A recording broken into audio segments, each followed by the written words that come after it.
And we are live. This is the Council of Google Plus with John Wilkinson, and I am broadcasting from Seattle, Washington, FEMA Region 10. Go ahead and announce your FEMA regions, guys, and say hello. Hey. Hey, this is Vincent Lawson. I'm coming to you from FEMA Region 4. How are y'all?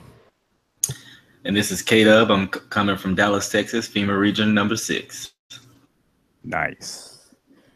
So, right now we kind of have just a small group right now because we just got started and there's no slick answers tonight, unfortunately. So we're going to go ahead and just have an early show for the council. If it goes dead, we'll leave early. Who cares? It's Christmas, it's around Christmas time, so we're just going to go ahead and have a discussion here. The link is provided on the YouTube page of this live feed. And so feel free to go ahead and jump in if you want and ask us any questions or just shoot the breeze with us. We don't mind. But tonight we are very privileged actually to have K-Dub, also known as Chris Williams.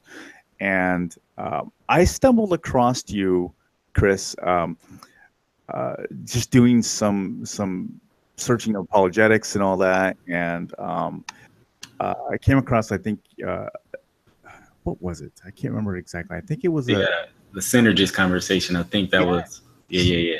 I think it was a synergist conversation. It was monergism versus synergism, and it was with this guy who was a KGV onlyist. And that was an interesting discussion, and I just thought that was kind of funny. Tell us about yourself, and also just what have you been doing on YouTube lately? Yeah, so like you said, my name is K-Dub. You can call me K-Dub. People call me Chris. I'm cool with either. Ever since I became a Christian, just been extremely concerned about the truth of God. And I became a Christian about 8 years ago. And so was always extremely wanting to share God's truth with people and things like that. Lately, I've been actually diving into apologetics for a group called the Black Hebrew Israelites. Not sure if many people are familiar with them or their doctrines, but yeah, it's it'll grow you in sanctification for sure. So, but the Lord. We have had a few run-ins with Black Hebrew. So we're not new to them. Okay, awesome. Yeah, but the Lord has just given me like great concern for them. It's pretty prevalent in this Dallas area. Quite a few camps set up, and so I see someone saying they're a former BHI. Yeah, that would be Carlos, who does have a question. But let's let him finish introducing himself and maybe give out some information of where people can reach him, and then we'll go ahead with the questioning. Okay, yeah. So my YouTube channel is K-Dub True. That's KDUBTRU. So K-Dub True without the E. If y'all want to follow that and check out them, I think there are topics people want me to chime in on, and if I'm knowledgeable enough to do so, I will. That's one way you can find me on my YouTube channel. So let me ask you this real fast before we go on. So do you hold to Reformed theology? What kind of church and all do you attend? And absolutely, I go to a Reformed church here. We hold to the doctrines of grace. I guess I would label myself as a Reformed Baptist. And hold on, you got to mute. What is it, Chris? I don't know who that is. All right. Go ahead, Chris. Sorry. I think your mute's mic. Your mic is mute there. Can you hear me? There we go. Sorry about that. Yeah, that's all right. Yeah, I attend a Reformed church here in the Frisco area, suburb of Dallas. I'm not sure if people are familiar with the pastor Emilio Ramos. Oh yeah. Yeah, that's my pastor. So no way. Yeah. We know. Yeah. That is all. Yep. So good theology coming out of there. So I'm under his headship and blessed to be there. Now, when I think of him, obviously I think of Todd Friel. I think of Right. he's very well known in that. Also, he was attacked. Not really attacked, but I guess that's a strong word. But he was also part of going to conflict, I guess, with the AHA. Yeah, we've had our run-ins with them too. Yeah. So yeah, sadly. About that, I mean, what in the world happened? As far as I know, that they were out there protesting, and they'll say it, but right. Go ahead. Yeah, it's not the first time that we've had that experience with AHA. Unfortunately, our church personally and protested. I know they don't like using that term, protest, but I mean, you're holding up signs, pretty much telling people we're not a good church, So, yeah, I mean, it really was never anything like they came to us. There was, from my understanding, where it was never like, hey, they asked us, hey, will y'all help us out in abortion ministries? Nothing like that. It was just they showed up at our church and showed up at our conferences and was like, what pretty much y'all see is what happened, Are you still getting them to protest in front of your church, or are they just? Well, yeah, by God's grace, they haven't came back since the conference, so I'm hoping all that's over. So I doubt it, but that's my hope. Well, they probably wanted the publicity. You know what I mean? Very possible. That's pretty much what they do, I think. I mean, that's my opinion, is that they just do it just for the recognition and the spotlight, I think. So right. Yeah. But man, I pray for Emilio. I love him. I love his wife, Trish. I remember that from Radio Wretched, and just amazing. What a godly woman, and just a godly family. I think totally blessed by them. Tell them we said hi. Definitely we'll do that.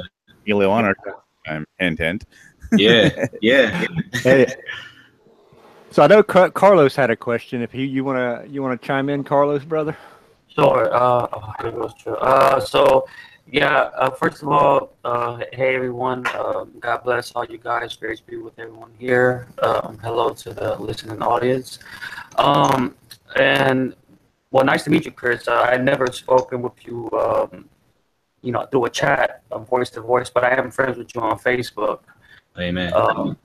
So under Carlos Gray, you probably don't remember. You probably don't know me. You have like 1 million friends, but I do follow your page a lot. I like a lot of things that you post. Are you familiar with like Adam Coleman, vocabulary, and the like? Okay. Yeah. Awesome. Good stuff, man. So I would consider myself a former BHI, even though I wasn't hardcore. I was never part of a camp, but I was one of those guys that saw like some YouTube videos, and next thing you know, I'm preaching the 12 tribes chart. Right. I followed, I believe his name is Zabak or something like that. House of David. Yeah. Okay. That cat was one of the dudes that kind of like points me in the wrong way. But of course, thank God that the Lord led me out that false teaching and introduced me to some biblical teaching and the gospel and things like that. So I kind of wanted to pick your brain a little bit because I have a lot of friends and family members who are of African descent, and a lot of them have fallen victim to the, I guess, ethnocentric way of thinking, where like they're more focused on being kind of having like an Afrocentric mentality, and that Christianity to them is more like kind of synonymous with white supremacy. And I just wanted to know, like, what are your experiences in dealing with that? And do you have any family or friends yourself that hold to exact beliefs, and how do you witness to them from a biblical standpoint? Right. I guess I wouldn't say I have any family members who are per se in any camps, but I can tell the ideology of the Black Hebrew Israelite movement has infected family members of mine or friends. maybe they wouldn't go as far as some of the One West camps, but I can tell they kind of associate. I hear some of the same arguments they're making. I guess my general thoughts about the movement, it's really sad. I mean, I have my psychoanalysis of why people get in, and I'm actually working on to teach my church on some of these things. But yeah, I mean, it to me, it seems like a reaction to slavery and to the civil rights movement, because really, you don't see a lot of like the hardcore stuff happening until 1969, when ISUPK kind of formed. That's Israelite School of Universal Practical Knowledge, if those who are listening. But yeah, I mean, it's just sad to see a lot of like the racism being spewed and hatred. You know, I don't enjoy, you know, hearing those things. And also when hatred for other Black people. This is actually some of the most surprising stuff I think most people encounter when you see a Black person who don't agree come up. They calling you, you know, the coon. They'll call you, oh, you're just following your slave master. Really kind of things if a white person said, they would probably get beat up on the streets, yet there they are calling, you know, another Black person who simply just disagrees with their position. And so, yeah, I mean, it's the gospel, right? Unless they are awakened by the Spirit, regenerated, you know, they'll stay in these heretical doctrines. Yeah, absolutely. I definitely agree with you there. You know, it's just unfortunate, especially in this current political climate, which is there's just so much race baiting going on between politicians and political agendas, Right. where it's like identity politics is like just hardcore these days, where it's like view yourself as the white person this, or the Black person this, or the brown person this, and you know, it's just kind of like paving the way for people who are already blinded by the world and blinded by sin and pride to kind of like take those things hook, line, and sinker when those ideologies and beliefs come across their way. And so you know, like what are your views on like people who are like constantly pushing race or nationality or identity? Like what would, I guess, what would you tell people, I guess, to kind of focus more on who they are to God and being made in God's image, and who they are in Christ, or who they should be in Christ? Because there's just so much like these days where people are just pushing race and nationality. Like, Right. Is there merit to that? I mean, should people look into that a bit, or should they not look at it at all? Is there like a middle ground? Yeah, I think there is a middle ground, because, you know, there's nothing wrong with recognizing the fact that I am a Black man, or some person may be Hispanic or white. I think we should actually recognize those cultural differences. The thing is, we don't find identity in them. You know, when I find identity in being a black male, I think that's showing our trust is not in the gospel. It's not in Christ, right? I mean, you know, we all know the text of Galatians 3:28. You know, at the foot of the cross, it doesn't matter if you're Black, white, male, female. Those things are laid aside, and I think, you know, that needs to be laid at the forefront. You know, my identity is in Christ. It's not in my nationality. It's not in my culture. It's not in me being American. I am in Christ, and that's where I find my dignity, my worth in. So. I mean, I definitely agree with you there, man.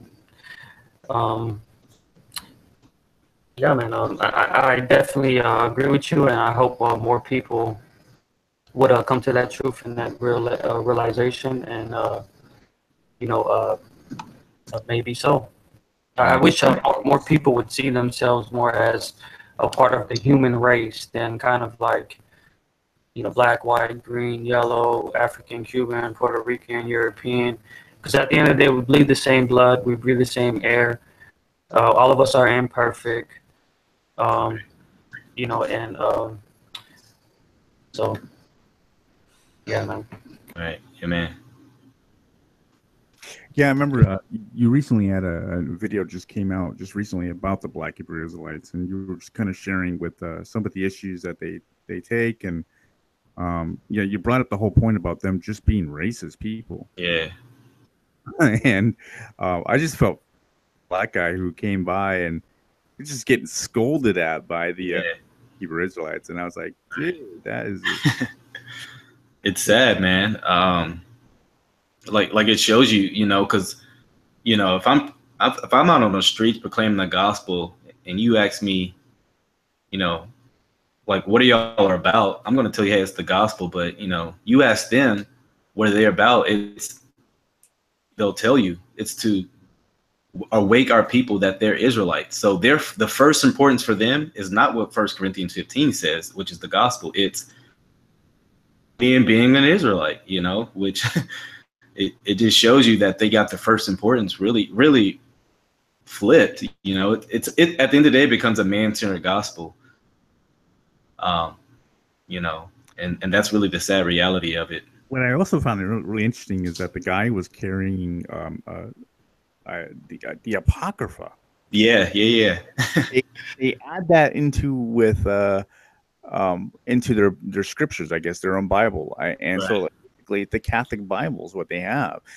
Is there a reason why they do that? Have you discovered, or maybe Carlos might know this? Or, yeah.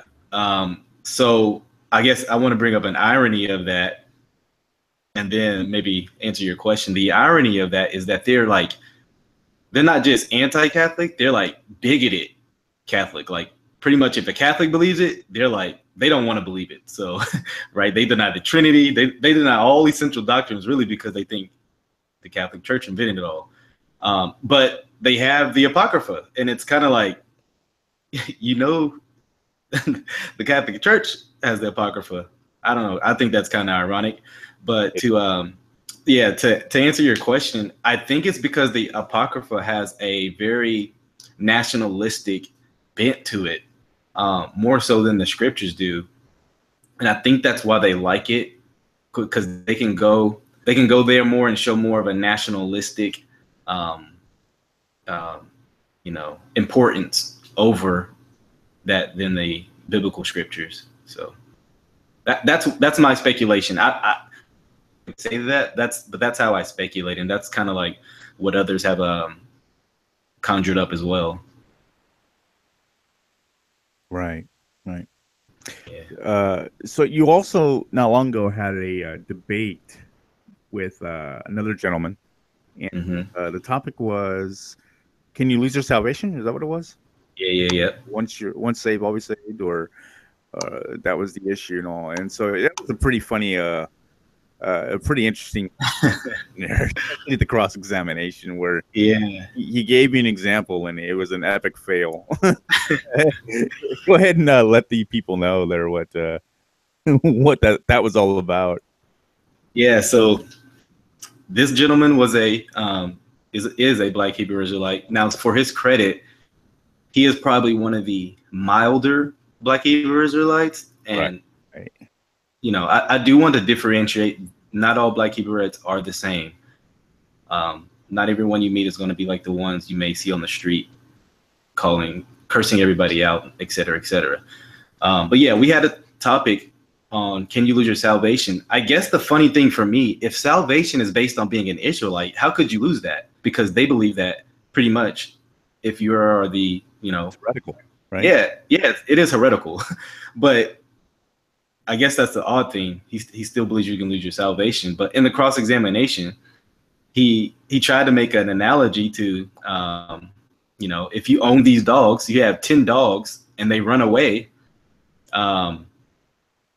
you know, because we were talking about the security of God being able to hold his people. And he kind of was trying to agree, but at the same time say you can lose your salvation.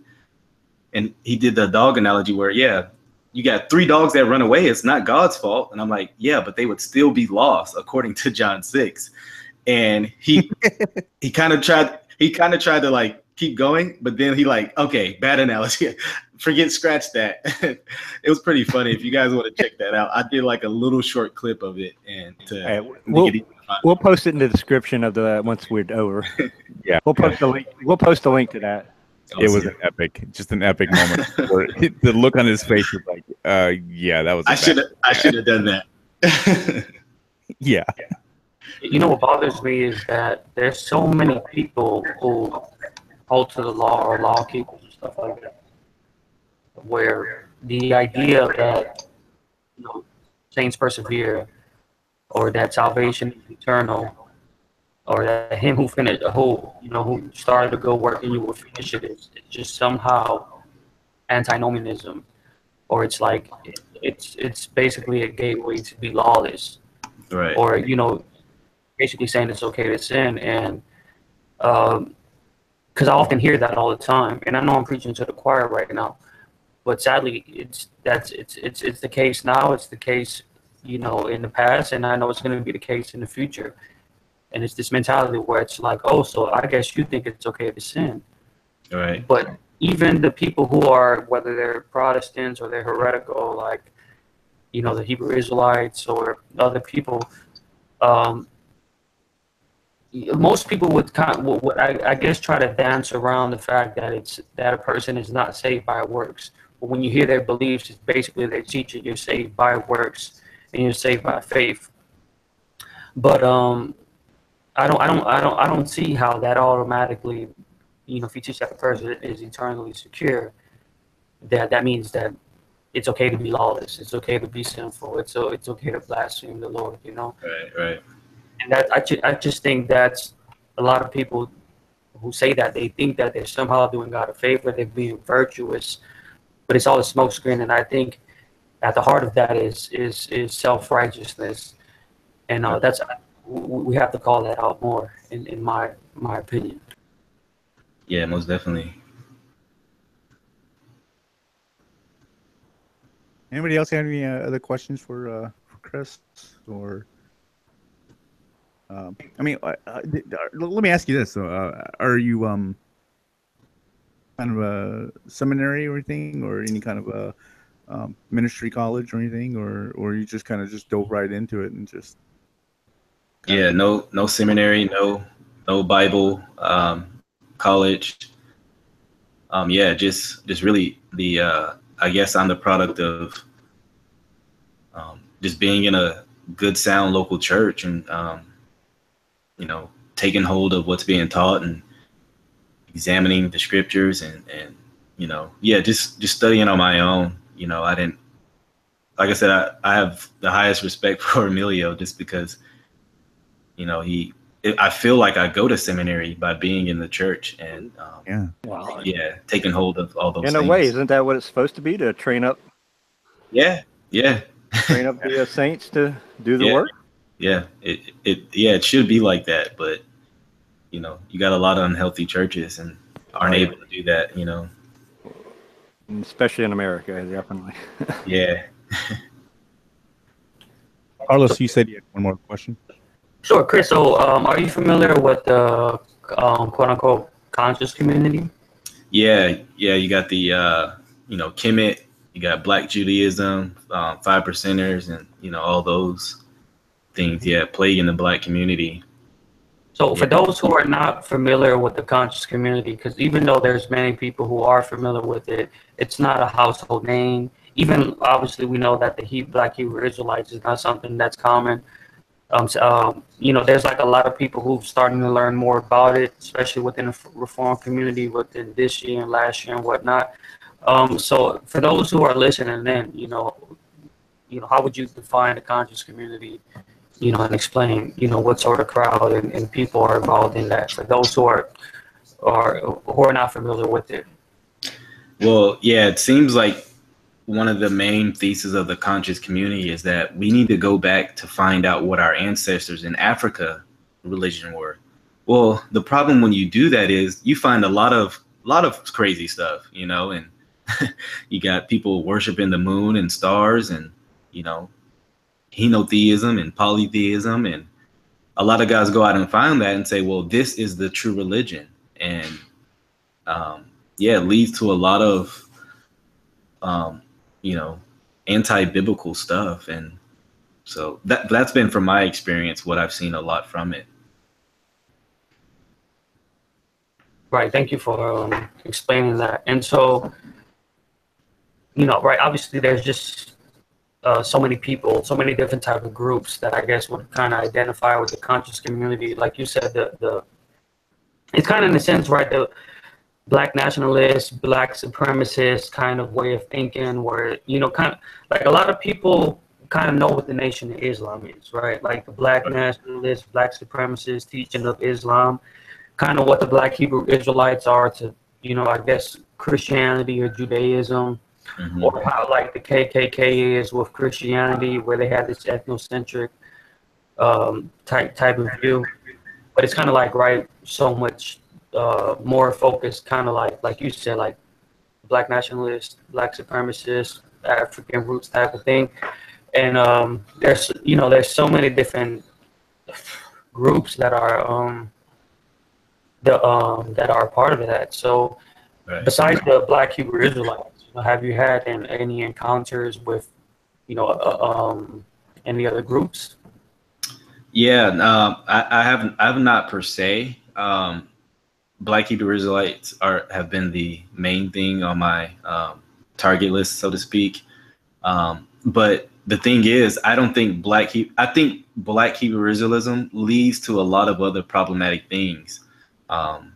You know, because once you start denying, you know, Jesus being God in the sense of being fully equal with the Father, they kind of got like a henotheism going on, where Jesus is a lesser God than the Father, as far as his ontology, who he is, his nature, you know, and I think that leads to other things, you know, that are troubling. That kind of sounds the same, and a lot of these guys are getting hold of liberal scholar materials, and right, because they're trying to be so anti-Christian. They're going even further out, even like denying, they're becoming anti-Pauline.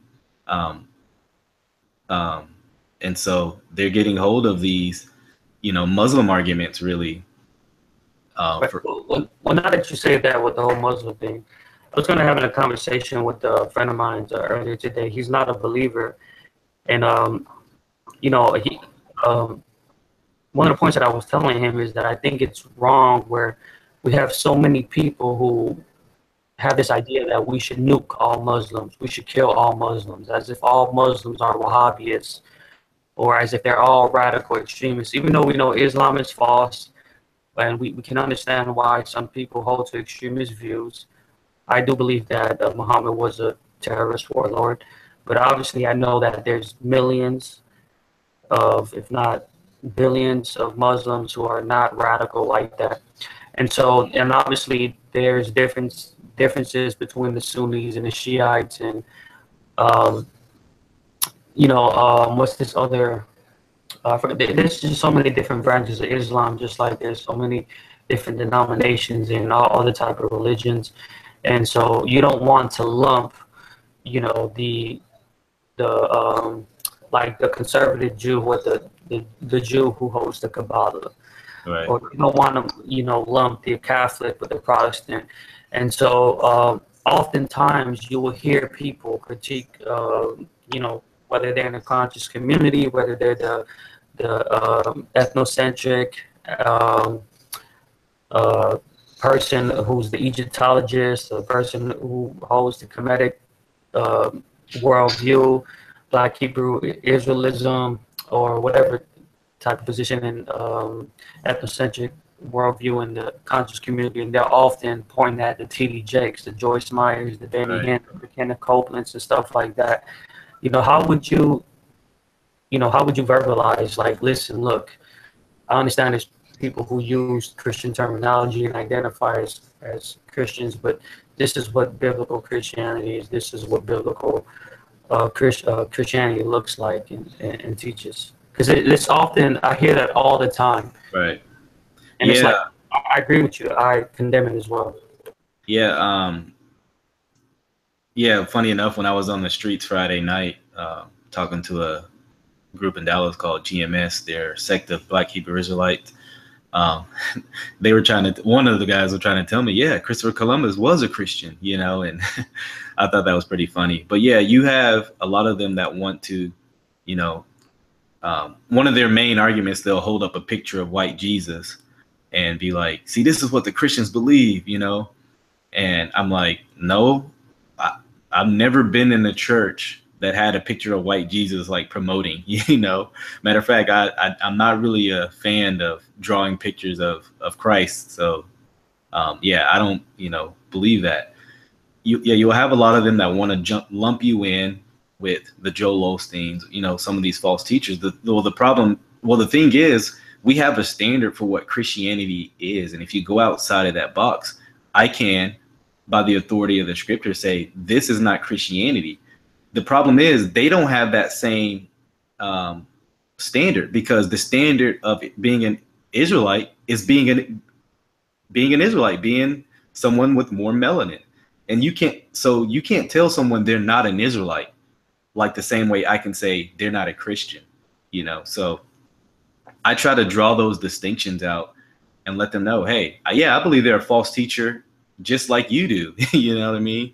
And just to let them know, like, look, that's not Christianity. So a lot of the times these guys leave unhealthy churches and then find out it's wrong and like, right, shoot their frustrations at Christianity when they weren't even in a Christian church to start with, you know. So I try to draw those distinctions out when talking to them.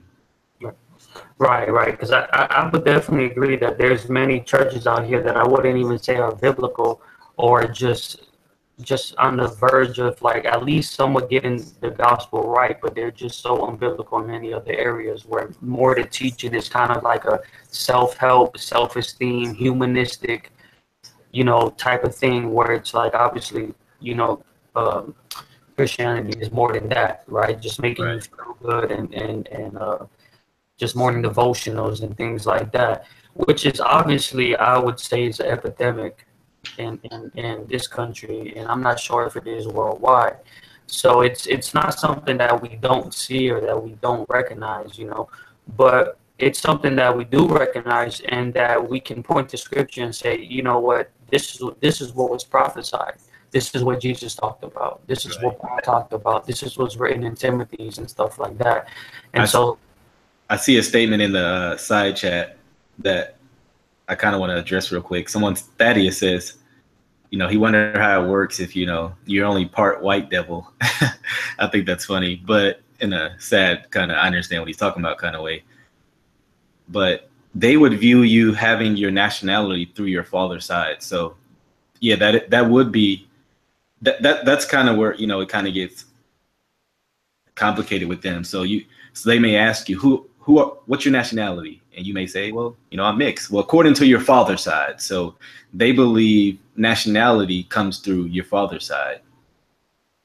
And so that's how they would say that, you know, where you get your nationality from, which, I mean, I don't hold to that. That's why they denied Bob Marley. So, because although he would look like a quote unquote Israelite, he's not. And there's a lot of cases like that, to where someone, right, is more darker, but their actually father was white. And so, man, there's so much confusion with that when you go to different groups. It changes.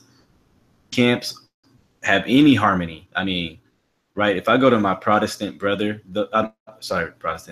Presbyterian brother, though I disagree on some issues, we're not going to disagree on the gospel. We're not going to disagree on the Godhead and other important issues. But with them, you may get a different gospel. You'll get a different Godhead, all sorts of answers. There's no unity.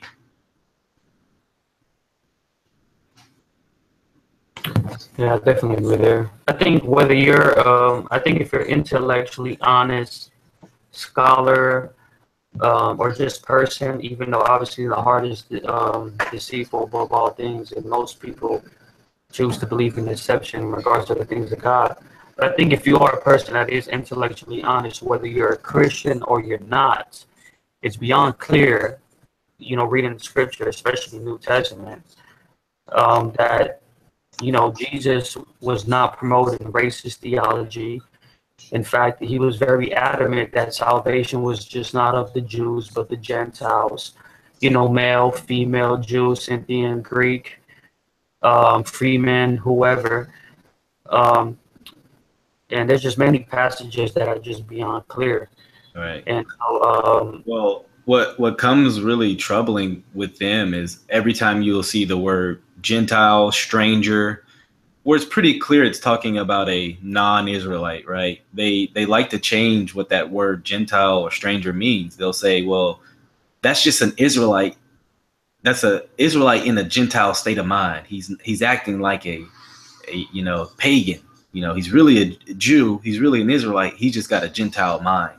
And so, yeah, I know it sounds funny, but they're dead serious, which makes it worse. So you'll go to texts like Romans 1:16 to the Jew and to the Gentile or to the Greek, and they're like, yeah, he's just a Greek Israelite with a Greek mind. He's taking on the paganism. I was like, well, the problem that arises is we actually have a word for that. It's called a Hellenized Jew, a Jew who's taken on these Greek customs, and you know he speaks the Greek language.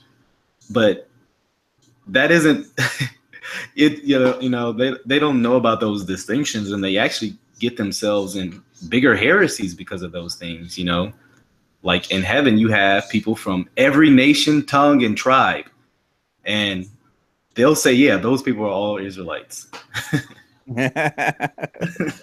Contradiction. Yeah, you know, and it's very problematic, you know, and my heart breaks for them. Right, just being a black person, black male, I don't want to see people who, you know, I would be culturally associated with perish, you know, and have a false gospel, you know. You know, so yeah, it's definitely tough. And there's definitely, so I have a video that I just uploaded the other day, and it's called The Rape Doctrine. And GMS. Is that yeah, GMS? that's GMS.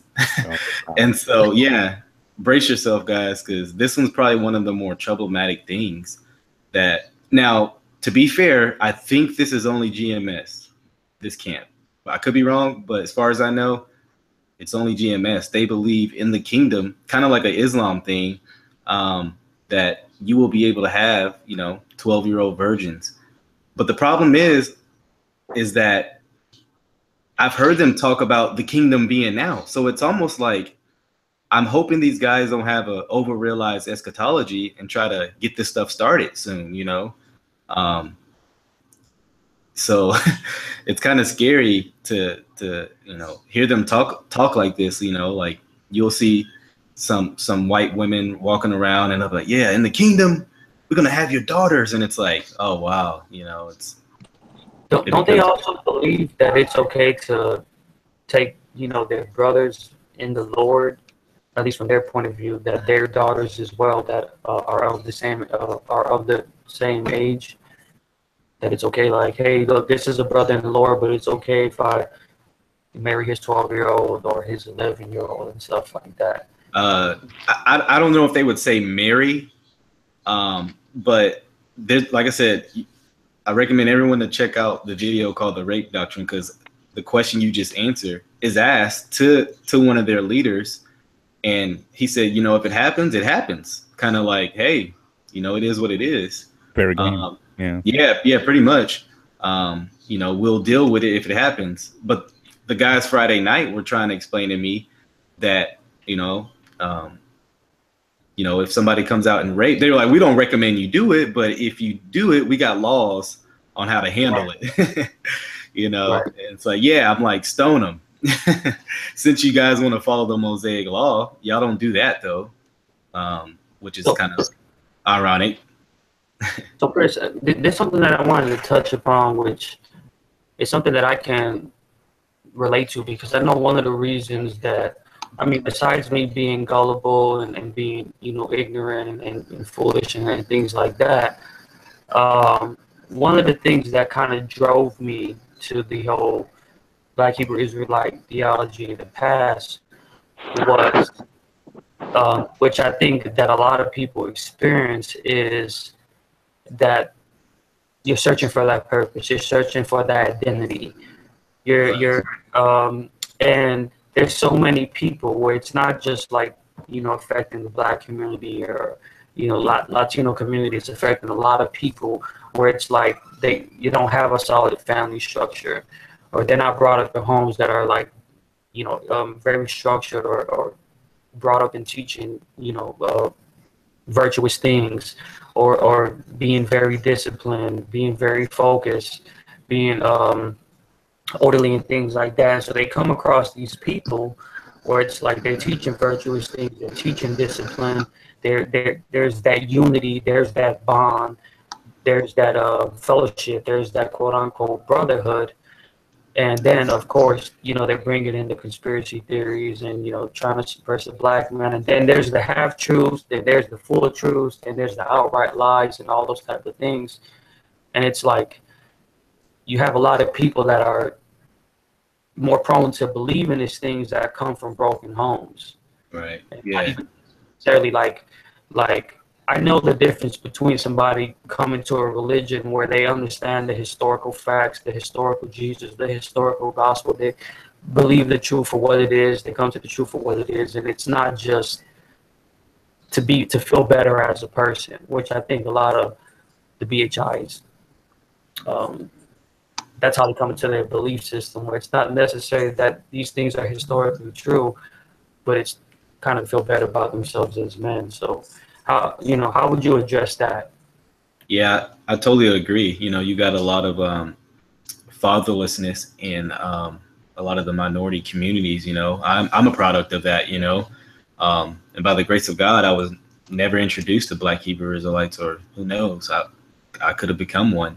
But yeah, you grow up, you know, a lot of times in the minority community thinking you're no one. You probably struggle with a lot of identity issues. You know, you have no guidance, no structure. It's just you doing your own thing, and you have these men that come around, you know, giving you order, giving you structure, telling you are God's chosen, and it appeals to your emotions. It appeals to the very things you're searching for naturally, and you know. You have there's this man that usually comes, and he's very authoritative, and it strikes most people like, oh, he's screaming, um, he seems to know what he's talking about. He seems to have a command, and it appeals emotionally to a lot of people, and I that's kind of like what I think. People buy into it.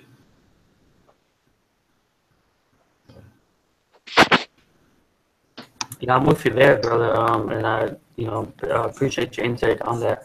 Our sister Melissa asked if you explain how you became a Christian. I did kind of join the call a little bit late. Maybe you did. Pretty sure they probably asked you, but if you didn't, would you like to ask the question? If you did, would you like to answer it again? Yeah, no problem. No, I didn't. I didn't answer that. I became a Christian at the age of 19. Really, I'd heard the gospel message growing up. I knew what sin was. I knew the lifestyle that I was living was immoral. I was, I love to party. I love to, get intoxicated, all those things. And one night, while funny enough, being intoxicated, I was honestly thinking about eternity. And I remember thinking, if I die today, I'm going to hell. And that really just, had me like, wow, the life I'm living is wrong. And I remember repenting to God, like in this intoxicated state, and I was, sincere about it. That the Lord would, save me. And I believe he did. I got out of this situation that was, you know, keeping me in this sin, and, you know, just started going to church. Now the church wasn't a good church, but, you know, I didn't know better at that time. Over, I guess, a few months, I did. I actually came a hold of Reformed theology too, probably in the next year, by listening to Shaolin. And, you know, just through his music, the Lord just started pressing me with biblical truths, things I never heard of, you know, God's sovereignty and election, limited atonement, and, you know, just really diving in on what it means to be justified, you know. And yeah, so, man, my mind was blown just listening to this brother. Matter of fact, I just got to see him a couple months ago, and was just extremely encouraged, you know, just to converse with him. And yeah, I was there. Oh, word. Oh yeah, Cody, what's going on? Yeah. Hey, what's up, dude? Yeah. Just had to throw that in. Rougher. Yeah, man. Shaolin, man, he got much biblical truth that I've really, just by listening to his music, it just caused me to go study the scriptures. And yeah, by God's grace, his music really led me to Reformed theology. So, yep. All right. Oh, well, Marcus, you got a question? No, Marcus was led to Reformed theology by Toby Mac. Listening to Toby Mac. Marcus. Marcus was led to Reformed theology by. That's funny. No, I didn't. I came by the late RC scroll. Oh, amen. Yeah. Yeah, that was the first book I read on Reformed theology. You know, what is Reformed theology book? Yeah. When I first became Reformed. So, hey, on the topic of your discourse with Hebrew Israelites, I have 3 or 4 of them at work. Mm-hmm. They're at my workplace, and I don't want to. I've had conversation with them, and they're just as you said, like the Gentile mindedness thing. Like, are there ways to? Is it just literally like they're just making a conscious mistake, or is there a way that we can effectively disprove that claim, the fact that Gentiles are just those who are mentally Gentile? Yeah, definitely. Let me go to a text that I like to use. It's in Ephesians 2. Yeah, I was going to use that too. Yeah, and for the sake of conversation, I'll use the KJV because their KJV only is 2. So yeah. Most of them. Okay, so at verse 11, it says, "Wherefore remember that you being in the past Gentiles in the flesh, who are called uncircumcision by what is called the circumcision in the flesh, made by hands, that at that time you were without Christ, being aliens from the commonwealth of Israel, and strangers from the covenant of promise, having no hope and without God in the world." But then it talks about being brought near by the blood of Christ. But back in verse 11, it says, "You were Gentiles in the flesh." Now they'll say, see, they were Gentiles in the state of mind. No, it says, how are you a Gentile in the flesh, but now you're not anymore, right? We know that because of conversion, right? We're no longer a Gentile, but we are a spiritual Jew, right? At conversion. And so, and to them, there's no way of getting around this text, because the text clearly says you were a Gentile in the flesh, because they'll go to texts like Romans 9, where Paul is pleading to his brothers, you know, and it says the Israelites in the flesh, and they'll see he's an Israelite. But when they go here, they're not consistent. Yeah. And they'll be like, well, no, they were really an Israelite. They just had a Gentile state of mind. See? And so I think that's the best text to go to, in my opinion. Yeah. I think there are texts in Revelation where you have every nation, tongue, tribe, you know, Yeah. being Yeah, there in but heaven, worshiping God.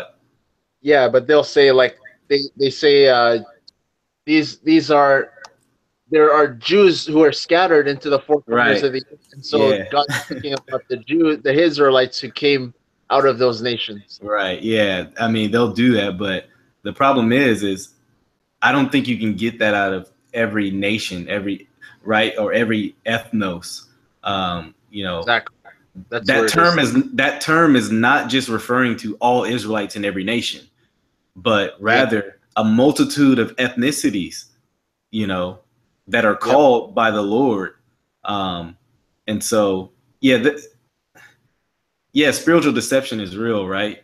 When you can turn, ultimately, this is their hermeneutic. And I said this out with a guy Friday night. I was like, it seems when the word Gentile is spoken of good, that means it's an Israelite who's in a Gentile state of mind. But when it's spoken of bad or negatively, it's an actual Gentile. Like, you know, I hope you catch my argument I'm making. Yeah, I do. But like, that's ultimately the presupposition that they're bringing to the table, that there is no way that a Gentile can be saved. You know, like, that's their presupposition, you know? And really, like, to find significance and important, they really got to hijack from all the cultures, you know, like being a Jew, being an Israelite. Now, I don't deny that people of darker melanin can't be an Israelite. I mean, it's possible, right? If the Jews and the Israelites scattered across the world, yeah, you're gonna have some darker and some lighter. But to eisegete, to prove you're an Israelite and go into Deuteronomy 28 as a spiritual DNA test, that's false. Don't misuse the scriptures to say you're an Israelite. You know what I mean? Yep. So is there I always go to Romans 11 to try to show that that Gentiles are grafted in and then become Israelites. Well, that's the southern kingdom. Jews by ingrafting. Yeah. But I always hit like a roadblock with them because they'll sit at verse 1 and then jump to like verse 23 or something near the end of that chapter and try to just say, oh, he's talking about Israelites. Right. Well, someone already mentioned it in the chat briefly, but yeah, context is irrelevant to them because of this verse here. Let me pull it up. It's Isaiah 28, verse number 10. And it says, for precept must be upon precept, precept upon precept, line upon line, here a little and there a little. Now, how they interpret that is you got to jump all the way around the Bible to get the real hermeneutic. Pretty much, you can't. So they'll say, you can't read the Bible like a book. You can't read the book, the Bible like the Westerns, Westerners. And so they'll, so you may go to like Ephesians 2. And so they'll see the word, circumcision, and then they'll go somewhere else, different context, and prove that, and throw that context back into Ephesians 2 to prove their point. And we see that bad hermeneutic done by all kinds of groups. Just saying, we see that. But if you ever have a Black Hebrew Israelite go to Isaiah 28 and pull that hermeneutic, you need to tell them to read verse 13, because it says, and by the way, they believe a precept is an actual verse, but a precept is a command. It's not a verse. It's a command. Because otherwise you got the verse reading line upon line, line upon line, line upon line, line upon line. It's like, that doesn't make any sense.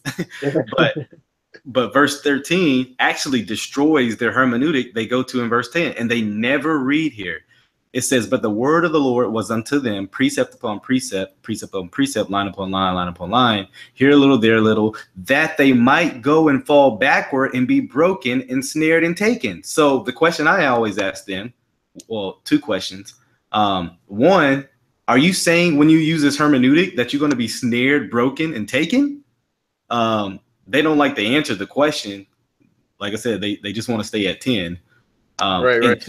And two, before Isaiah, how did they know how to read the Bible? If this is the hermeneutic on how to read the whole Bible, before Isaiah, they were lost, huh? But obviously we know that people knew how to understand God's revelation, and they didn't have this hermeneutic. So, yeah, just a lot of just deceiving stuff. Yeah, they don't like context. Like, they don't want to stay in, you know, read the whole letter and go through it line by line, obviously, but they want to jump around and play what I like to call them, like, you know, theological hopscotch everywhere. And it's like, we're not going to get anything done if you keep jumping everywhere. Right, exactly. That's what I've had the problem with, then, because I was just having a small discussion with one guy, but we were across the table from his Hebrew Israelite friend, so it was like he had his like, reader. I couldn't really. It was like trying to get into the conversation, but was presenting irrelevant topics, and then, you know, that's what usually is my problem, or the difficulty or frustration is that is there any way to get to the gospel with those people to then determine, like, you know, where are we working from? Are we even starting at the same place? Yeah, we don't start at the same place, but maybe a word of encouragement to you is, you know, and this where personality might get in the way, but you have to be a little more forceful and aggressive with them, not in an ungodly manner, but in a, no, you got to answer this text. You know what I mean? You got to answer what I'm asking you. And I don't want you to jump around to another context. I want you to stay in the context of, you know, wherever you're at, and answer the question, you know. So I try to be a little more aggressive, and one, because they're preaching damnable heresy, and two, because you have to speak that way, authoritatively way, because that's the only way they seem to respect.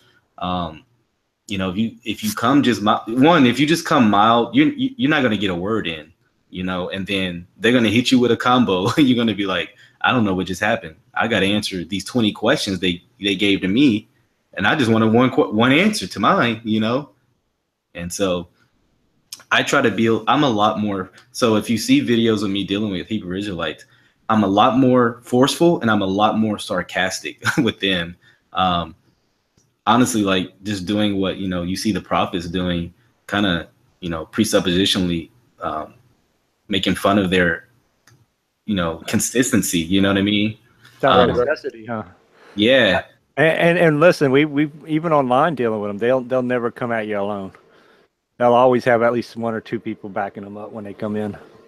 Oh yeah. I mean, on the streets, it's usually me and a brother versus 15 of those guys, and so, you know, yeah, it can be difficult because you see the cult-like nature, because, you know, you can prove your point, and I like to call the people in the background, like, it's their hype man. You know what I mean? Right. Yeah, that's right. And like they didn't say anything really convincing, but it's almost like they're trying to convince themselves. You know what I mean? So everybody's like, yeah, that's right. Or, you know, he got cut, you know, or something. Like, dude, y'all are immature. What you gonna say about that? I know. Always.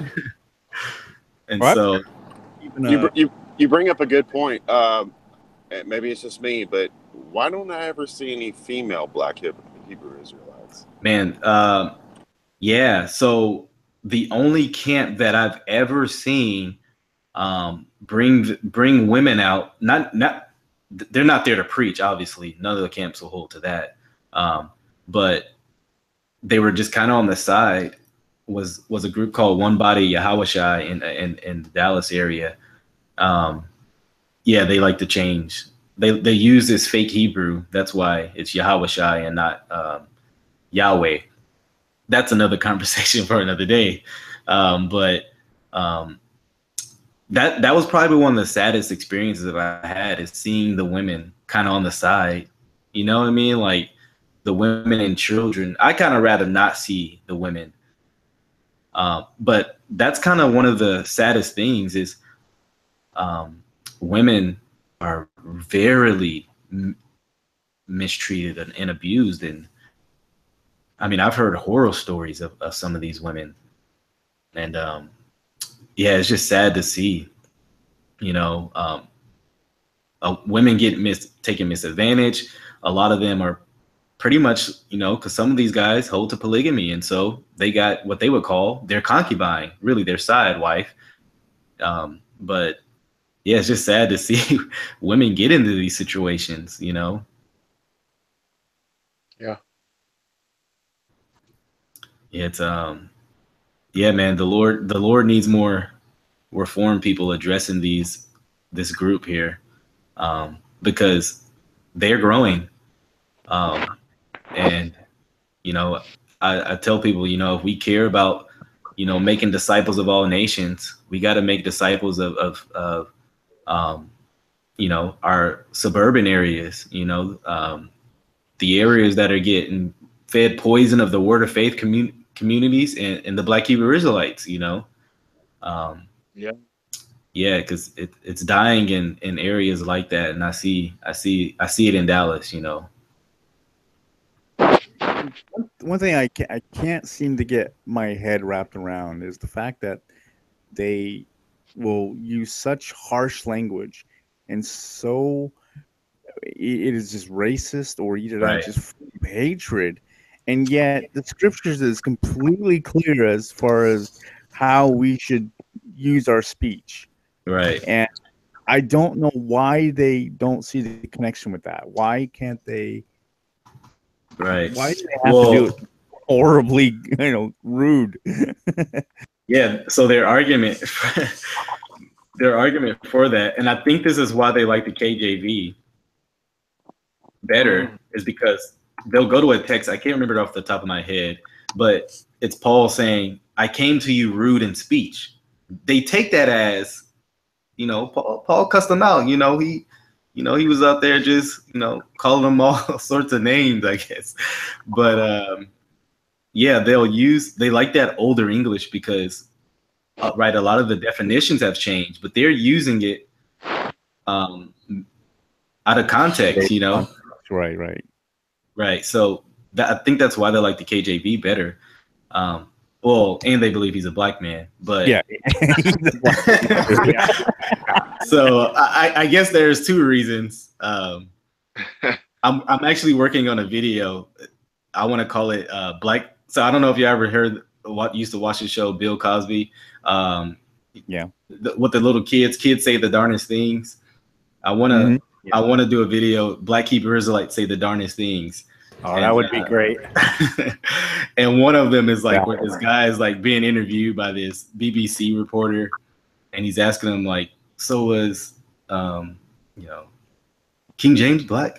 He's like, oh yeah, definitely. He's a black man, you know, he's a brother, you know. And he's going through all these like important people, and like, you know, he's the guy's like saying, yeah, they're black to all of them, where it's like, no, we know they're white, you know, they're European or something, you know.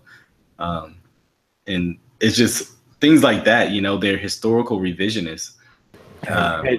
Like a Gentile state of mind, they were just in a white state of mind at the time. Yeah, I guess so.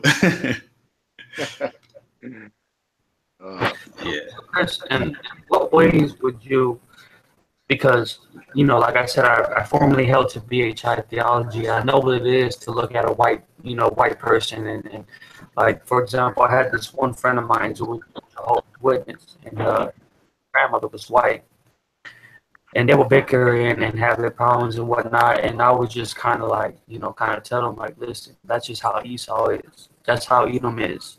Right. Or like, you know, talk about a dude who's like Indian or stuff like that.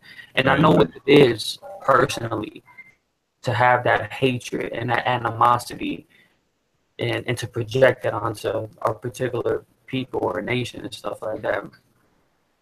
how would you, what advice would you give to encourage people, or to give some type of more profound biblical insight into what to be more gracious and merciful and compassionate, and to love like Christ? Because it's obvious that they don't know the love of Christ, and they don't see themselves as sinners like everybody else is. So, what kind of like a humbling, profound insight would you give to people who are part of that or thinking of considering becoming a BHI? Well, one of the texts I bring up, kind of just a joke with their hatred for the white man, is even the scriptures call you to love the white man. Don't abhor your Edomite brother. And so they got ways of getting around that one though. But man, really, I would just to watch for themselves. I mean, really, I don't really need much of an apologetic to show somebody why they shouldn't get into it. Look at the fruit it produces. Look at how they speak to people. Look how they treat them. Listen to the stories of people's lives being destroyed by getting into this movement, people's financial situations being just, messed up because they have to be at these camps at certain times, and it's a devotion to this cult. And I don't like using that word, unless it's a cult. I don't just go around calling that to every religion, but this is a cult-like system. People getting divorced left and right because they become an Israelite, so to speak, quote unquote, an Israelite, and their wife is maybe white or Asian, and they leave them, and leave their children. And, it's, so I would just tell people, look at what the fruit of these groups produce. That is the number one reason not to get in. And, and then you go to the doctrinal. Obviously, that's what produces the bad fruit, I believe, the bad theology of the group. And, I mean, those go both in hand, and it's bad. The fruit of it is, I mean, it just makes you weep. It just makes you just like, you guys claim to be the prophets of the Lord, yet you act like this, like no, you guys are false prophets. Like one of the things that baffled me the most, or like one of the realizations, that the Lord brought me to kind of humble myself, was when you read Old Testament scripture, you're not reading an entire Old Testament literature where the Jews are devoutly faithful to God. You're seeing them follow after the customs of the wicked nations, child sacrifice, sodomy, disobeying the Lord, just as wicked as the nations among them, or even more wicked. In fact, much of it is of the prophets just prophesying against them. Mm-hmm. And this idea where and sadly, even today amongst many Jewish people, not all, whether they're in Israel or stuff like that, they still kind of have that high-mindedness, like I'm of Jewish descent, which means that I'm automatically like of God, and I have a connection with God, and you're a Gentile, even though the scripture is clear that He died for the world, right? Both Jew and Gentile. But when you just read scripture, it's just clear, like, who are, even there's those verses where it's like, I'm just paraphrasing here, where it's like, don't get high-minded. I'm just using you as an instrument to exact justice upon the nations, not of anything virtuous that you did. But if you do the same thing as the nation, these other wicked nations, the same punishment will be brought unto you. And it's clear that, scripture shows where God allows Babylon, allows Assyria to judge the Israelites and whatnot. So I would just, at least that's one of the pictures that the Lord gave me, where it's like, who would you be to be so proud of your Israelite lineage, so to speak, when you have just as much as a history, or even more, abandoning God and disobeying God, and the Old Testament is clear in that. And no one who proclaims to be of Israel should be proud of that. Right. Yeah. Most definitely, man. All right. Thaddeus has a question. You there, Trill? Yeah, hey man, what to do? Oh, can't hear you. Come closer. Yeah. Hello? You're like, are you using a tin can to connect? I don't know what's going on. Usually my mic's fine. Okay, it's a little better. A little better. Okay, I'm gonna have to figure out what's wrong because it shouldn't be doing what it's doing. Sounds like you're using your laptop mic instead of another mic. I don't know why that's going on. Well, we hear you now, so go ahead, bro. Okay, because I do have a good microphone, so it's really confusing. I have to check that later. Okay. So my question was to Chris. So after discussing like all this stuff, why do you think that these sort of like non-legit interpretations of the Bible or even come from, right? You're saying how so obvious it is that there's like certain scriptures that point it out and whatnot. Right. So like, where do you think it comes from in the first place? It seems like in order to get like that far away, you know, like it's one thing if you're not like 100 all the time, but like have that happen that often, that's kind of true. Right. So I think really the number one reason why is because of man's own wickedness and his own. He doesn't want the things of God, and so yeah, that's the first reason. Two, you know, like here's the thing: if you want a text to say something bad enough, you'll make it say whatever it wants. I mean, not just with the Bible. That goes with, you know, you see what people are doing to our documents of our country. So you can make a text say whatever you want if you don't care about context, if you don't care about the original's author's intent. Ah, okay. All right, that's it. Well, I mean, that's kind of all I really expected. So yeah. Okay. Well. All right.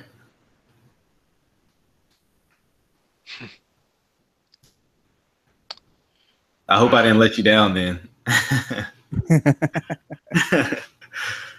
I mean, you can do that with any writings, you know. People have done that with non-Christian writings. Oh yeah, I know that. Yeah. That just goes without saying. That's like any kind of lore, really.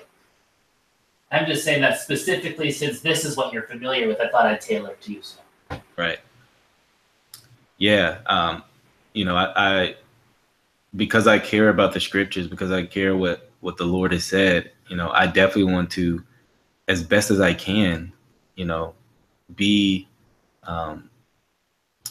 you know, try my best to, you know, hold what he has intended to say. And I believe the best way to do that is exegesis and context of what the author has intended to say.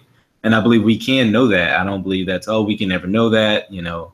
No, I believe we can know what someone is trying to say, you know. May take work, but that's what we have to do. Ah, okay. All right. Well, I mean, that seems pretty kosher. I don't know what else. Yeah, So, that's good. Appreciate it. So Chris, how,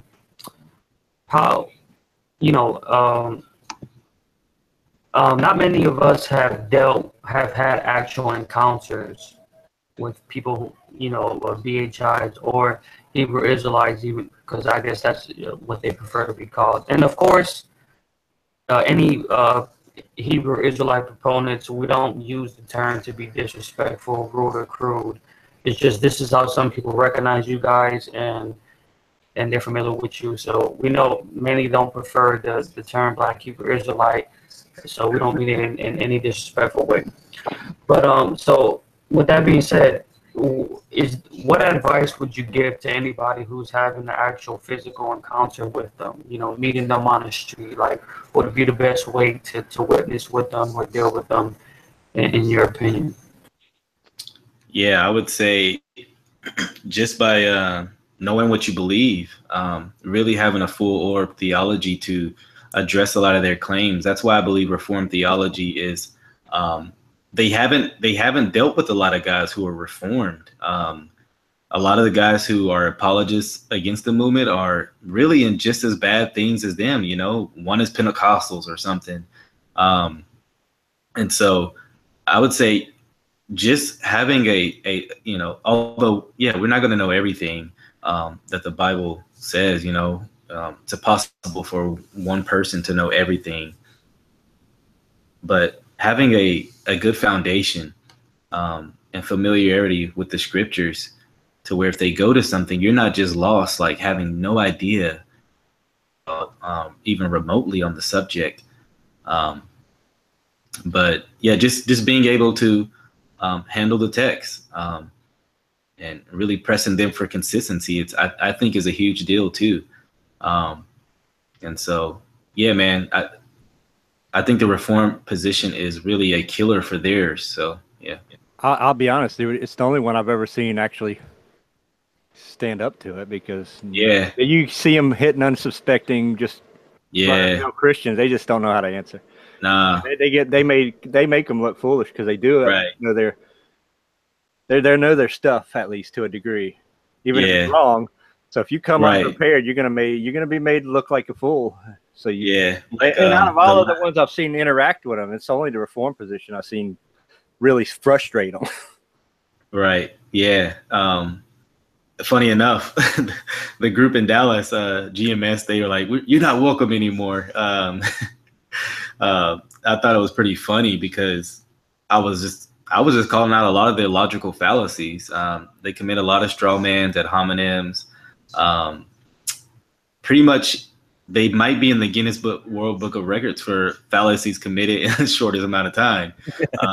That's how bad it is. And I every time they're committing one, I'm calling it out, you know, and they didn't like that, you know. And I have a friend who's an Armenian, and I think I'm not trying to be, cocky or prideful, but I think they felt that I had a better grasp for some of the things they were dealing with than he did. And I'm praying the Lord helps him, grow in theology as well as me, and so, yeah, they told me he could come back, but I couldn't. So that's funny.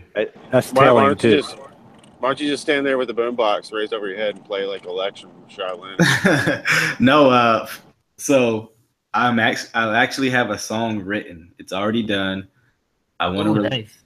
It's a song to them, to the Black Hebrew Israelites, and I want to shoot the music video in front of them actually. And so I'm working on those things. Yeah, so who's going to be your brave cameraman? Who's going to be willing to do that? Dude, I'm a worship leader. I can be your, like, the guy that comes in and sings the song part, or I can be your Timothy Brindle.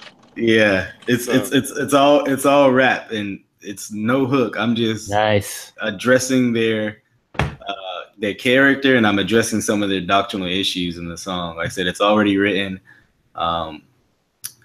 I may release it in the beginning of the new year, and then I want to do the video shortly after. So, yeah, we'll help you promote it, bro. Yeah, dude. Like if you're back here, whatnot, I could link it to some of my own homies that do rap. They might like it. I appreciate it, man. Appreciate it. Because I'm a musician too. So from one rapper to another, that's kind of nice. You be doing that. Appreciate it, man. Yeah. Yeah. There aren't many songs addressed. I've only heard one other song, addressing the Black Hebrew Israelites. So I'm sure it won't go well when I go out there to make a music video right on front of their corner. But I think it'll make the song, more, I don't know, interesting. You got to post those bloopers then. I got to see them trying to chase you down. Dude, bro, you're going to be taking like the East Coast, West Coast to the eternal level. Yeah. You're going to start the hardcore rap battles. Y'all be bashing each other. And you need big guys like dude, I would love to see that. Yeah. I actually, because they don't want to do like moderated debates online. So one thing I'm actually challenged them on is like, can we do a moderated debate on the streets? can we debate things like justification? Can we debate things like the nature of the Godhead and all these things? I'll debate on the streets. We can do a moderated debate on the streets. So those are things I'm really pressing them on, and I want to do more. But Chris, that is one thing that I have noticed. Like I have watched many debates by, Black Hebrew Israelite proponents, but of course, many of those debates that I've seen I would say have been kind of like embarrassing, like just extreme boisterous argumentation. You've seen the debates with Sinetta.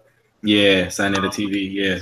And, and it's just like, the crowd, and it's just like, right. That's how formal debate should actually be. And I think if you could ever get somebody to be, I guess, at least from my experience, the closest formal debate center that I've seen was with James White and the other gentleman. Elder Ricard. Elder Ricard. But if you can get somebody to, whether it's online through social media or in a place where it's not like as boisterous or disorderly like how they have been in the past, I think you could definitely reach a lot more people. Definitely. Because sadly, there's many people who feel, and I did a post on this because I'm cool with Brother Vocab. I'm not sure if you're part of the Shell Squad Fellowship. I think you are, right?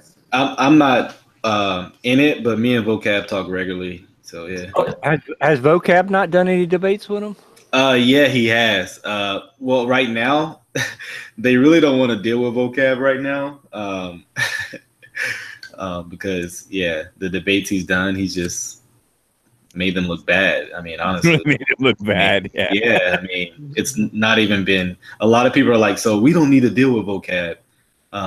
We just need to. But the thing they don't realize is other men and women of God are rising up, wanting to deal with their claims. So they think it's just Vocab out here. No, there's other people that are Samurai. No, I'm just kidding. They know what I mean. Yeah. And someone asked, does he have a YouTube channel? Yeah, just type in Vocab Malone. His should be the first one that pops up. He actually just wrote a book not too long ago called Barack Obama versus the Black Hebrew Israelites. I read it already. Oh, dude, you know what? Could you please give me your thoughts on the book, man, if you don't mind? I thought, someone said, do I have a channel? Yes, it's KW True without the E. So yeah, you can just follow that. Are you Chris KW Williams? Yes. Oh, okay, cool. I saw you on Facebook, and it keeps telling me to add you, and I'm like, I don't know who this guy is. Like, he has a big some of us call him KW. Yeah, it's funny. KW Bush. It's funny. Yeah, I thought the book was really good. Just giving a historical, like the book is not trying to address everything, every claim. So I think, we gotta, understand that. But one thing we also have to realize is this is, I think, the first book in entirety dealing with them. And so, have you read Black Judaism? Like, no, I have not read that, but that is that's more dealing with like what the commandment keepers. Right. I just wanted. I haven't read it, so that's why I was asking to see if it's. Yep. Hey, man, I'm pretty ignorant about this. So, because I live in a country town that's known for like KKK stuff. Okay. So, you racist. Yeah. Hey, I didn't say I was. I'm just saying we have a street called Hanging Tree. I am joking, people. we have a street called Hanging Tree Road. Hey, I'm with you, bro. Hey, but I was asking, what do they say the gospel is? Yeah, so the gospel.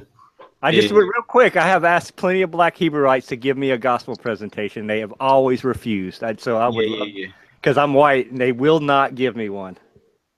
So, like I said, you get a couple different answers. Last night on the streets, I heard the gospel is the end times, and so not last night, Friday. He told me the gospel is the end times, pretty much when God comes back, he's going to be kicking the white man's explicitive. That's the gospel, you know. So did God not create the white man? Or? No, they would say he did. Yeah, it gets kind of like the best I can hope for is to serve them in the afterlife. Yeah, pretty much. The best the best the white man can get is slavery. Probably better than the alternative. Nah, bro. It's God's fault. It's God's fault. The alternative, the white man. The alternative is annihilation. So, I mean, the other nations get off pretty easy. And so, yeah, but if they give you white around them, exactly. But if you get someone that tries to deal with the gospel, they give you a more Roman Catholic answer. You know, you got to. Well, I would say they even go a lot farther than Roman Catholics, because at least Roman Catholics even mention faith.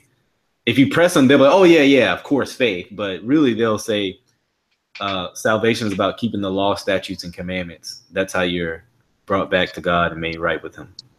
So it sounds like a blend of spiritual kinism and. It's a blend of every religion, honestly. Seriously, I mean, Gnosticism. It's everything. Seventh-day Adventists, yes. There's some beliefs that sound like Mormonism, Islam. I mean, there's like everything they say. You're like, wait a minute. Before, you know, because this group really didn't get its fire rolling until the 60s. And so, you know, there's been movements way before them that said the same exact thing. Every religion, or just like the mainstream ones? Because I'm not hearing anything of heathenry in there or Jainism or nothing. I guess it depends on which ones you talk about. Like I said, because there's no unity, I wouldn't be surprised if you started hearing a lot of, you know, Buddhism even rising up in the future. It's going to get worse before there's like a reformation in this movement. Feels like it's all part of like that neo, what do you call it? Like black consciousness movement kind of thing. Yeah, definitely. So, yeah. Definitely. You got the weird reincarnation doctrines and stuff like that. But yeah. One thing I did want to ask you, because I do notice that a lot of the people, I'm not saying a majority, I'm just saying a lot, and especially from my personal experience, a lot of people that do come out of that movement happen to be females. Yep. And so, you know, what advice would you give towards, you know, the women who are you know, a part of that belief system and stuff like that? Because they seem to be, you know, and it's crazy because I think even in Protestant circles and our, you know, biblical Christianity, that many churches have like a lot of more women in churches and stuff like that. So, not saying. I mean, what advice would you give to the women who are part of that? Yeah, I mean, man, it's tough. I would encourage them to be biblically, you know, rooted in the gospel, you know, so that, you know, these men that walk around claiming this authority, looking like they may have authority, don't capture them, you know, and devour them, you know. I think of Peter, 2 Peter, you know, where he talks about that. Really, they devour, they you know, take advantage of the weak. So really, I would first encourage him to be biblically rooted in the gospel, and don't fall for a lot of their schemes. It looks nice, like on the outside, it looks like they're taking care of their people, but behind closed doors, I know there's wickedness going on. I mean, I hear the stories. People reach out. People, you know, express their concerns. So, I guess that's my question. Where's the sin and the atonement for sin in this whole equation? Yeah. So they would believe that Christ's death atoned for sins. The problem is, it's almost like that ain't enough. Like, now you got to keep the law, statutes, and commandments. Like I said, it's a very faith plus work system. Funny enough, I point out to them, I'm like, y'all sound very Roman Catholic on that subject, and they don't like that comparison. Well, because I'm just wondering, because if they believe in Adam and Eve, then we all came from the same people, so there isn't separate people groups, except what you see in the Bible, and those people are judged and differentiated on because of their sin. Right. Yeah. They, like I said, because it's a very nationalistic deal, they would say, Jacob is better than Esau. And Esau is a typological of every white man and also the devil. So so you may hear some people calling like the white man is the devil because they believe Esau is the devil. So it's typological in that sense. So basically, to be one, you have to be pissed off all the time, right? Well, there's a verse they quote that talks about, oh man, I forget how it goes, but they kind of like try to justify their anger. Oh yeah, they'll go to Ecclesiastes. There's a time to love and it's a time to hate. They're like, this that time to hate. So yeah. Sounds like it's a time to love to hate. Well, yeah, they hate everybody. I'm not their biggest fans right now either, so don't worry. BK, because they are, they can get kind of harsh.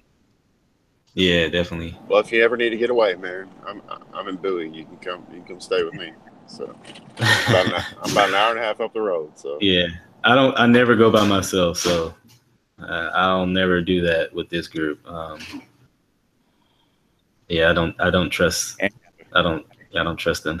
Have a camera running the whole time because Hey, yeah, oh yeah. Hey, check this, man. I was going to pick up my wife from the airport, right?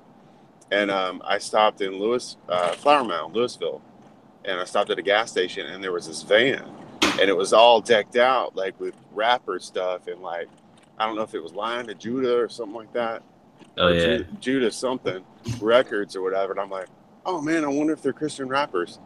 And I kind of looking around, they're kind of eyeing me, and I was kind of driving by or whatever. And I was like, I'm gonna Google that first. And I looked them up, and I saw their lyrics, and I was like, yeah, those guys probably aren't.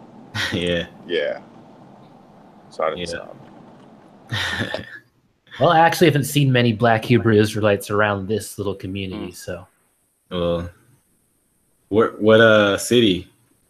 Oh, well, I live all the way in Canada, but I'm talking about this online community, though. Oh, about you guys. Like you guys, you've had some run-ins with them. I've barely seen them. The Black Hebrewites in Canada are a little different. You're gonna be my be my slave, eh? Sorry. Yeah. They're very polite. You probably like it up here. Sorry. That's funny. That's hilarious. Yeah, and they offer you some maple syrup. Hey, you can't eat the pork, bro. Hey, Marcus is Canadian. Yeah. Cool. So you know what I'm talking about then. We have Black people here. I really struggle. I look forward to speaking to them on how because I see them say hi and like they're very brotherly with non-Black people. And so I'm like, how do you support that? Why aren't you telling them like you're gonna burn in hell? Like, stop talking to me. You're gonna defile me with your. When they go to work, they got a different mask. I'll just say that. They're not calling a white man the devil. Then they're like, hey, how are you? Then when they get on the streets, everybody's the devil. So there's a bunch of hypocrisy. Yeah, it is. Wow, it's great having you, man. What's that? Oh, I was just saying it's great that we had you tonight. Very thankful to be on. Yeah, thankful to be on. Yeah, because we didn't have a topic. Yeah. We got an inside look. Trust has one more question because we got like a little less than 20 minutes. So. Okay, can I ask a question? I've been. Oh yeah. Go ahead. Okay, so I wanted to ask about tag, if that was possible, or is that a total non sequitur? Tag. Our tag experts probably aren't in at the moment, so tag experts aren't in. Well, could I ask it to non-experts then? Yeah, go for it. Oh, okay, all right. So I guess what I was asking is, do you find tag to be the most convincing argument for God's existence? I study philosophy, so I'm just interested in knowing your guys' opinion about how convincing you find the argument is. Yeah, absolutely. But I'll chime in. Dr. Jason Lyle, from the Biblical Creation Institute. He's a hardcore presuppositionalist too, and he outlines not just the tag argument, but just the transcendental apologetic in total, which includes the moral argument for God's existence, uniformity of nature, and the laws of logic. And so, I'm not, but yeah, because those things you all have to assume to make sense. I know Matt Slick says you have to assume that those things are correct to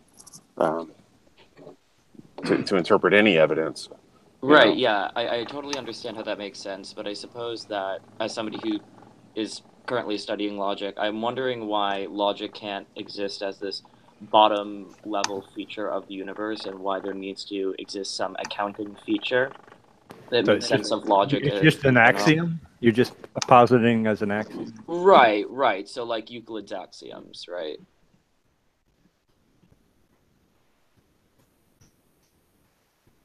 Oh. I'll be honest, I'm not an expert on all that. I always default to the moral argument because without an objective standard so do you want morality. Yeah. So let's real fast because we're gonna fix to go off live. Let Carlos ask his last question on topic, and then we'll move on to probably take these topics off air. Okay. Just because we have a kind of a theme going. Okay. Yeah. Sorry. Yeah, it's okay. Just hang on. Just hang on, Nate. Yeah. No problem, man. I think my question is somewhat kind of related or ties into what we're talking about. But the reason why I wanted to ask my question last is basically I just wanted to see if Chris could give us a gospel presentation and how he would give the gospel to those who are part of the BHI and ultimately to those people who are in the world, And so I was just going to ask him if he can give a gospel presentation. Yeah, definitely. Yeah, the gospel for Black Hebrew Israelites, right? So the gospel is that, we've all sinned against God. We'll all stand before him and, we sin in every word, thought, and deed. Every one of us has fallen short of God's glory. And what God and Jesus Christ has done is the Father sent his Son so that no matter whether you're Jew or Gentile, Black, white, Asian, doesn't matter of your nationality or ethnicity, Christ died for sinners, not just Israelite sinners, but the sins of the world, the sins of his people.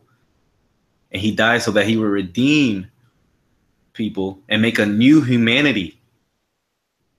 And that is the glory of the gospel, is that we don't have to trust in anything of ourselves. It's not of our works. It's by faith alone. If someone repents and trusts in what Christ did on the cross, they will be saved. It's not up to, they're not, they weren't born in the right circumstance. They weren't born being the right color or ethnicity or nationality.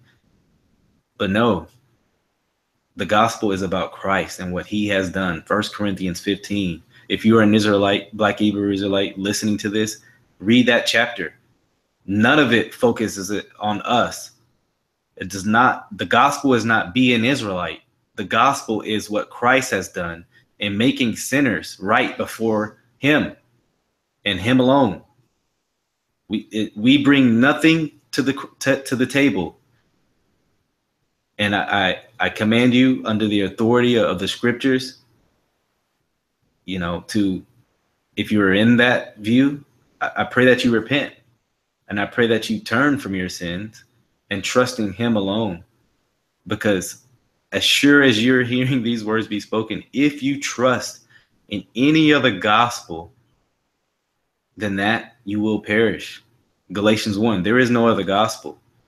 And a lot of you guys don't have a gospel. The gospel is the good news of Christ and what he's done. When you start adding man to the center of that, you no longer have the gospel. And so, and maybe to say what the gospel does, the gospel brings Black, white, Asian, male, female, young, old, whatever cultural identity you find, it brings people together. And the good news of the gospel is that those people who have been brought near by the blood of Christ will be worshiping together in heaven forever, in eternity, worshiping what Christ did, not what we did. So I pray for them. I pray that they come out of that heresy. Amen. You want to wrap us up, John? Yeah, absolutely. Thank you so much. I just want to thank for everybody showing up here tonight, especially Chris. Really do appreciate your work and the ministry. Go ahead and promote your want and your Twitter if you want. How can people watch your stuff and get a hold of you? Yeah, so you can find me on YouTube and Twitter at KDubTrue. That's KDUBTRU. KDubTrue without the E. You can follow me though on the social media platforms, Twitter and YouTube. I try to post something about weekly. I deal with conversations on apologetics with obviously Black Hebrew Israelites, but also Calvinism and Reformed theology, and also discussions with atheists. I want to just provide a apologetic to show people that, hey, if you're a layman, you can do this. It's not just for the top scholars, but we're all called to give a defense for the faith. So I pray that you guys would, check me out on there and be encouraged. Be encouraged in your faith. Keep pressing. And also, he's also part of the Council Google Plus on Facebook group. And that so if you have any questions for him, feel free to hit him up and kind of have a conversation with him. He also goes about Lil Shy. No, I'm just playing. No, he doesn't. Jeez. Okay. So I just want to say thank you again, Chris, for being here and just kind of and whenever you do see the link on our Facebook group, you're always welcome to come in. Amen. And believe me, it's always great. When I saw you, I just said, "Oh, we got to have this guy on our group and on our show," because I was just so blessed and just so blown away about how you handle yourself with Calvinism, along with the Black Hebrew Israelites, and I appreciate I that. really want to see how you handle the atheists too. I'd be really curious. Okay, maybe I'll stay on for a little bit longer. yeah, but I do know that you said earlier you did have a group to go hang out with or talk about Reformed theology with somebody else. So I don't want to hold you up, but I'm really glad you're more than welcome to hang out, with us anytime. And so, with that, I just want to say thank you so much, everybody, for showing up tonight and asking Chris questions and all. And Bible Thumping Wingnut Network is a network, and we do need your support. Feel free to go to Patreon, look for Bible Thumping Wingnut, and click on the link and support them. And that'd be great. It's a value for value model, where if you found value in our podcast, along with all the other podcasts on their network, give some value back. We do appreciate that. With that, this is the Council Google Plus. We're no longer in session. And so we are going to go ahead and shut down and probably hang out off air for a little bit. And then we may also just go over to Discord later on.